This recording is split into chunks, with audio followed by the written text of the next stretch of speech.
G'day, Gideon Rosner here with the IPA's very own Dr Jennifer Marohasy and Dr John Abbott ahead of a very, very important hearing of the Administrative Appeals Tribunal tomorrow against the Bureau of Meteorology. So, Jennifer, I'll start with you.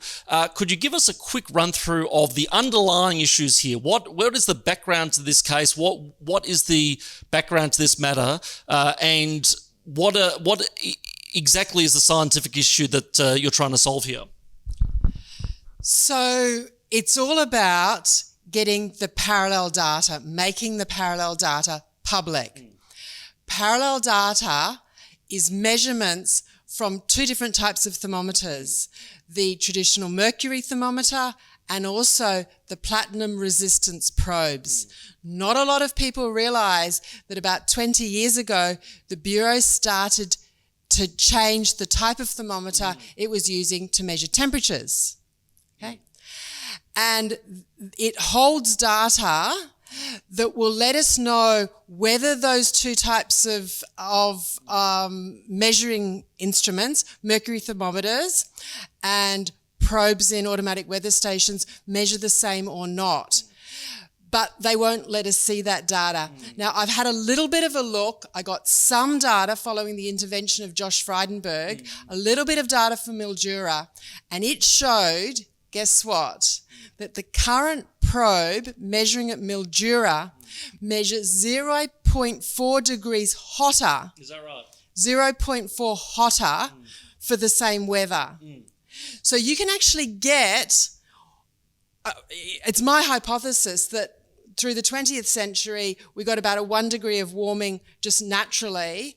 And then over the last 20 years, we've had about 0.5 potentially from a change in instrumentation. So you know what you can end up with, you can get to your 1.5 tipping point without any human intervention. So, look, just to clarify this, because we have a lot of laymen who are watching, people who aren't, well versed in the underlying science. So, just explain that to me again. So, 20 years ago, they changed the instruments that were used to measure data, and when they say it's the hottest on record, the hottest year on record, ever since records began, the hottest in 50 years or whatever, you're saying that might be due to a change in instruments?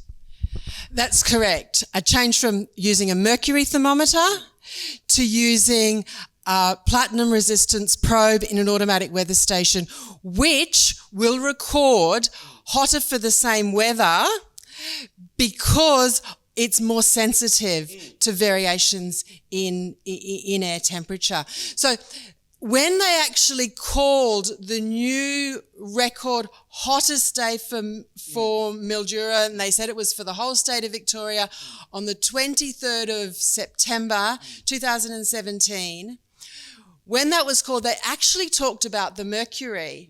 This is our ABC, their ABC. And I went, well, actually, no, that wasn't recorded with a mercury. That was recorded with a probe. But I knew that Mildura was meant to be one of the few Bureau of Meteorology weather stations where they also had a mercury thermometer. So I went, okay, what did the mercury record? Because they said it was the hottest back to 1889. And I was thinking, but they actually had a mercury thermometer back then. They've only had this probe since 1st of November 1996 for Mildura. So let's see what the probe was recording.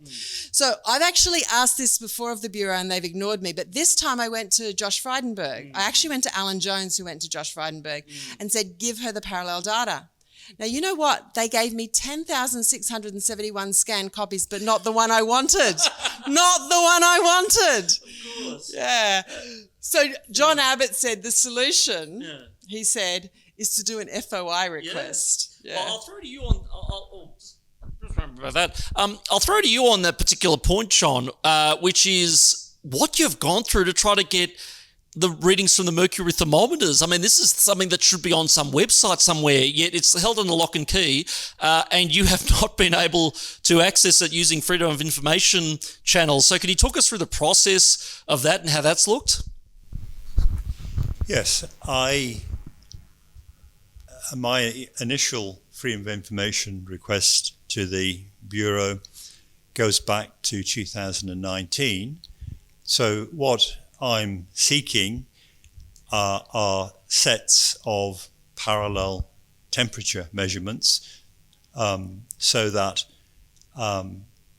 what should be available is for a particular day, measurements, say, of maximum temperature taken by a mercury and glass thermometer, and also corresponding to the same day taken by the probe, so that it should be possible to assemble a list or a table corresponding to each day these measurements were taken. So you'd have two numbers corresponding to each day, and then you can analyze those numbers and see if consistently one is higher than the other, or whether there's a variation depending upon the site where the measurement was taken. So we know that there are extensive handwritten records, individual sheets corresponding to particular days. Jennifer has referred to those sets for one site, Mildura, but we could say with, I think, a pretty high degree of certainty that there should be in the possession of the Bureau corresponding sets for other sites, because they actually refer to those sites within their own reports. So it would seem pretty obvious that the information exists. They apparently have done some limited analyses, but what should be done, because of the importance of knowing if there's any difference between the measurements of the two types of thermometer, is to analyze whatever's available. And the Bureau would appear to have large quantities of this information, but don't seem to have done much in the way of analysis themselves. So one would think that they might welcome the possible help from people outside the organisation if they're too busy to assist them. Interestingly, this approach has been taken in the United Kingdom by the Met Office, where they have historical rainfall data going back hundreds and hundreds of years, and recently they invited the public to help them digitize these handwritten records for rainfall, and apparently it's been an outstanding success. And they have widely publicized the fact that this has been tremendously successful. What we find with the Bureau of Meteorology in Australia is a very different approach. They, to some extent, will admit that some of this parallel data exists, but what they've done with me, is to put up cost barriers. Under the Freedom of Information legislation, a government agency can say to someone who's trying to get information, whatever it is, whatever the government department is, that in a situation where it's just for the benefit of the individual. This issue of cost, though, is not what we're going to be talking about tomorrow. Tomorrow, it's specifically whether the parallel data exists. That's right. And it's really quite extraordinary. It's really quite extraordinary that, as I just said, I got 10,671 scanned copies for Mildura after the intervention of Josh Frydenberg, but not the exact one that I wanted, right? But nevertheless, but when John went and asked not just for the residue for Mildura, but for the other sites, so we can actually see what the situation is across Australia, they said in the first instance, they said the first instance they said that the information hadn't been digitised, wasn't it?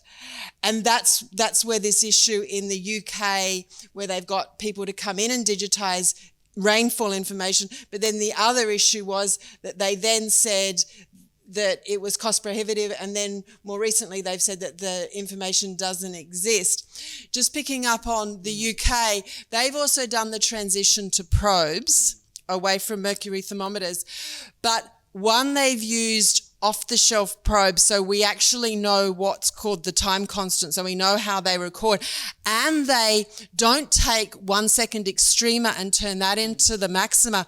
In the UK, they average over 1 minute.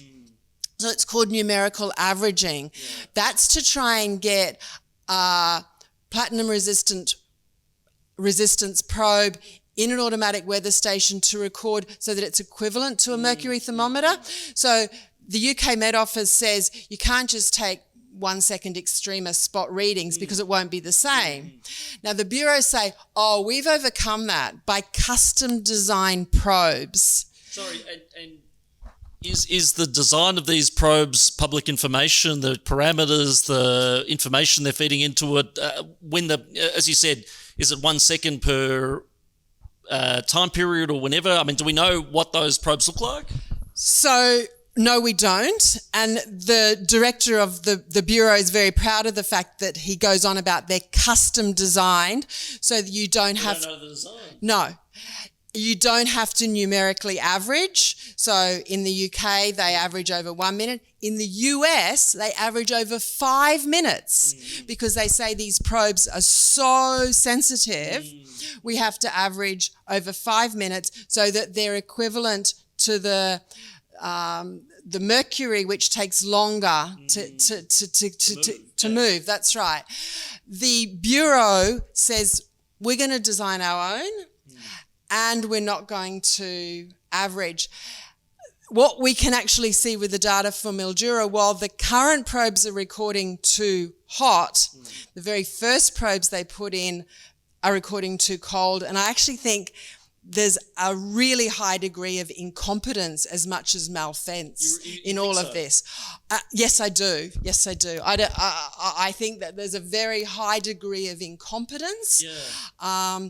In the beginning, when they first put the probes in, but more recently, the problem is that they've worked out you can actually get a probe to record hotter or colder. In the beginning, they accidentally got them recording too cold. I suspect now they're rather pleased that they're recording too hot.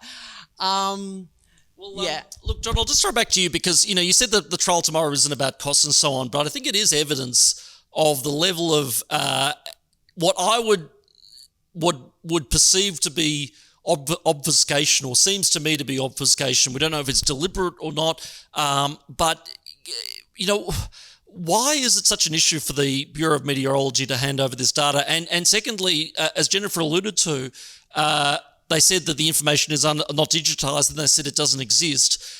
Which is it? Have we gotten to the bottom of that? No. It's very difficult to get a straight answer out of them. The way in which it's worked out is I actually took the case to the Information Commissioner. This is actually going back 2.5 years now, and said, well, the Bureau is not doing what it should do in terms of providing information. And there were two issues that I brought up. One was to do with what exists and in what form, because you can go from a situation where something is just on a handwritten sheet through to a situation where everything has been digitized and is available, let's say, essentially, I'd say, on an Excel file. And it's very, very hard to determine what data is presently in what state. Okay? So what has evolved is that the the Information Commissioner has made a decision on the my objections which related to existence. They sided with the Bureau, and I think surprisingly, perhaps, when I said, well, some of this data must exist because in a prior application where Josh Frydenberg got involved, the handwritten data was provided. So I've also asked for that as part of what I wanted, if you like. This is the Mildura data. The Mildura data, if you like, to test what would happen.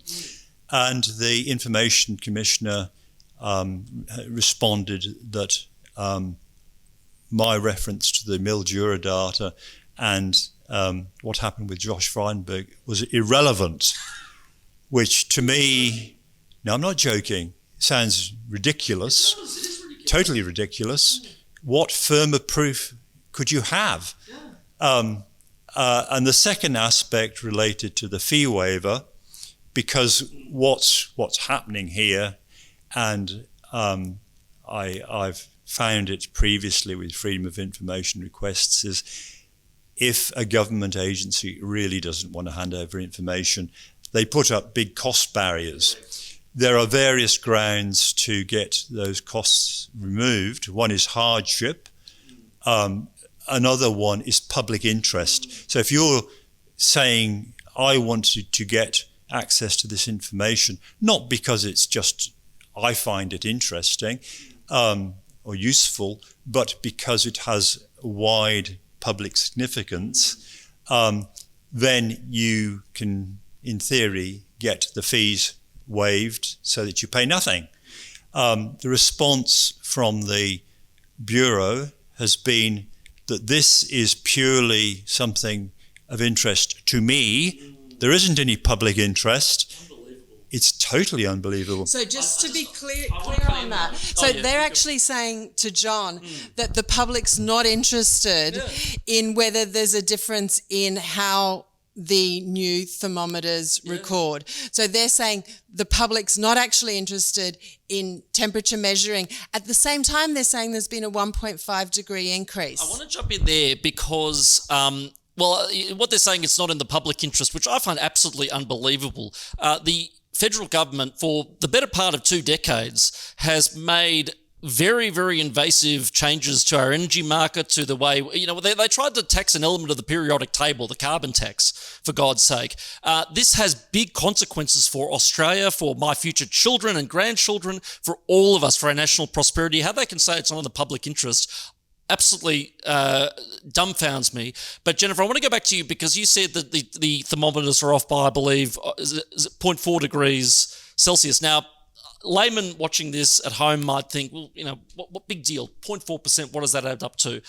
Could you give us an idea of how significant that is on a scientific basis to have this discrepancy of 0.4 degrees or higher, for all we know, in relation to these different measuring devices? So on a single day in Mildura, the current probe repeatedly, reliably through the summer months will record 0.4 degrees more than the mercury in the same shelter, in the same Stevenson screen. So they're talking about a 1.5 degree being the tipping point, right? Yeah. So 0.4, you're a third of the way there. A third of the way there. So it's very significant. But worse than that, I can't actually do a statistical analysis on the data for Mildura for the period that the current probe's there, because on the days that the probe records hottest, there's no measurement for the mercury. They have gone, I'm sure, and seen the extent of the discrepancy, and they haven't written it down. So I've got non-normally distributed data because on the really hot days, they won't write down what the value is from the mercury. That's when they put the third probe in 2012. The probe before that was recording for a period of 10 years, and it was recording about right, but it was drifting. it was actually, so it started off recording about the same as the mercury, and then it started actually recording a heap cooler. It just drifted over a period of 10 years because it's a platinum resistance probe. They are susceptible to drift. They should be checked every year. They should probably be changed every year. The Bureau incompetence. The Bureau just stuck it in and forgot about it because it's got 700 automatic weather stations across the landmass of Australia and it's not maintaining them. And it doesn't really care because what they do after they get these values is they then homogenise the data. So in their own minds, they're thinking, well, we're going to remodel the data anyway. Yeah. So I've spoken for a long time about this issue of homogenisation, right? And how they change the data that they've collected and they remodel it. So until 1996, they probably had really good temperature measurements from the mercury thermometer. And then since 1996, the data's not that good. If they'd been numerically averaging, it would be fine, but it's not that good. But they don't care because they're going to remodel it anyway because the IPCC says this is how much global temperatures are increasing. So they just go and homogenise the dodgy probe data. So look, bottom line, tomorrow you're both going to the AAT in an action that you brought to try to the Administrative Appeals Tribunal to try to force the hand of the Information Commissioner, despite what the Information Commissioner believes. This is a matter of enormous public interest. I'll start with you, John. What's on the line tomorrow? What is the significance of the hearing tomorrow, and what are the issues at play here? What outcome are you seeking? Well, the situation is that the Information Commissioner made a determination with regards to the existence or non-existence of the parallel data.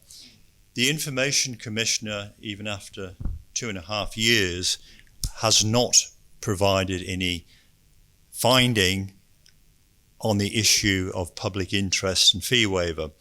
I have repeatedly asked, well, when are you going to make up your mind?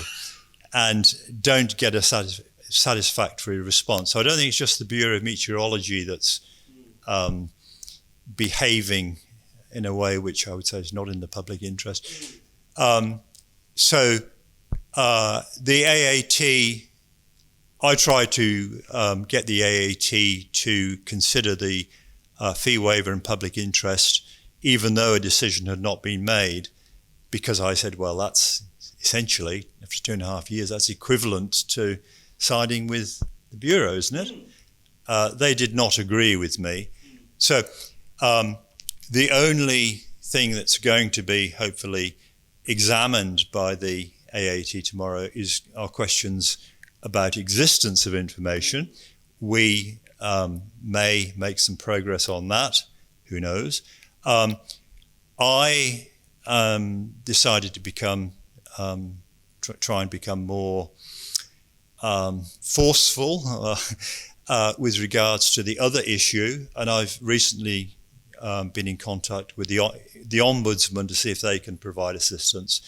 So, unfortunately, it does illustrate a sort of a more general situation, which I think the public should be aware of, that if a government department wishes to just withhold information, just procrastinating indefinitely, is a situation that where there is not necessarily an easy solution for the person seeking the information. There doesn't seem to be a ready route to do anything about it. No, and I'll add, John, this is not some private organisation. This isn't some private research institute. This is the Bureau of Meteorology.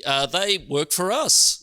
That it is our God-given right to access that data, and we're not talking about going through some big archive to find or some obscure question. this is temperature data based on the reading of mercury thermometers. I cannot understand why it is so difficult to hand that over, but I'll throw to you, Jen, for the last word. What? Why would they not just hand over the data? What are we doing here? In the first instance, they haven't told people that they've changed the instrument. They haven't been made aware of that. And I think they're very aware that the probes are to some extent maybe gaming. So they're giving them, is gaming the right word? Gaming the system, giving them a bit of extra warmth. And I mean, the managers at the Bureau, there's some very good people at the Bureau, but there's managers at the Bureau who are totally wedded to the idea that we have a climate catastrophe. And I think that in the first instance, drawing attention to the fact that there are different ways of measuring is important, and then forcing the Bureau to show the parallel data so we can understand the difference between the mercury and the probe. And then once we know what that difference is, we can actually put together reliable historical temperature records, and then we can know the extent of climate variability and change. We're told climate variability and change, it's critical to understand that. We'll hand over the parallel data so we have some confidence in the reliability of the historical reconstructions. And that's the fundamental point in all of this, that sunlight is the best disinfectant. Throw open the archives. The old adage, if you've got nothing to hide, you've got nothing to fear. Well, best of luck for the case tomorrow, or for the hearing tomorrow, I should say. I will be there, front row centre, with all parts of my body crossed. But in the meantime, that's it for us here at the IPA right now. We will be giving you coverage of the hearing from outside the courtroom tomorrow. Watch this space. But in the meantime, thank you for watching this, and thank you for taking an interest in, again, what is, I will say again, John, an enormous matter of public interest, getting to the bottom of how hot it is becoming, whether this really is the hottest time on record, as we hear so much. The truth hopefully will win, but we will find out in about 24 hours' time. Thanks for tuning in, and we'll see you tomorrow.